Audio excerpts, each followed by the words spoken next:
और अगर मौका मिल रहा है और वो लगवाने जा रहा है और कुछ सवाल दिमाग में, डाउट दिमाग में, तो उसको डाउट क्लियर करके जाना है कल। एक बात और आपको बताऊं, याद रखिएगा कि जब कोई दवा आप अंदर लेते हो तो वो किस वे में काम करती है पता है? अगर आप दिमाग से सोचो ना, मैं एक बात बताता हूं, एक सच्ची घटना बताता हूं आपको, उसके बाद हम लोग आगे चलेंगे। देखिए, एक किसी ने 2 लोगों को बुखार हो गया। अब एक बंदे को तो रियल दवाई दी गई फीवर को ठीक करने के, पर उसको कहा गया कि कोई पक्का नहीं है कि इससे ठीक हो जाएगी। उसको ये दिया गया और उसके अंदर दिमाग में डाउट भी डाल दिया गया।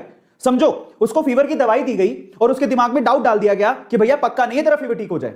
दूसरे बंदे को फीवर की दवाई दी ही नहीं गई, उसको ऐसी रैंडम गोली दे दी, बोले ये चूसने की गोली भैया चूसो, और उसको बोला इसे 100% आपका फीवर ठीक हो जाएगा।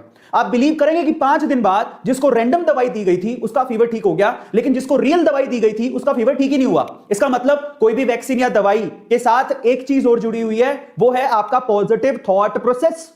अगर आप यकीन करोगे कि ये मुझे पूरी तरह से ठीक कर देगी तो वो पक्का काम करेगी। तो इसलिए वैक्सीन लगाने से पहले आपको भरोसा होना चाहिए, जो कि भरोसा है ही नहीं। अगर आपका भरोसा डगमगाया हुआ है तो आप मान के चलिए आपकी बॉडी का इम्यूनिटी सिस्टम उसको पॉजिटिव वे में रिस्पॉन्ड करेगा ही नहीं। इस चीज को हमें समझने की जरूरत है। इसीलिए जब भी मैं वैक्सीन लगवाने जाऊं, मैंने विश्वास कर लिया, मेरा नंबर आ गया, मैं वैक्सीन लगवाने जा रहा हूं।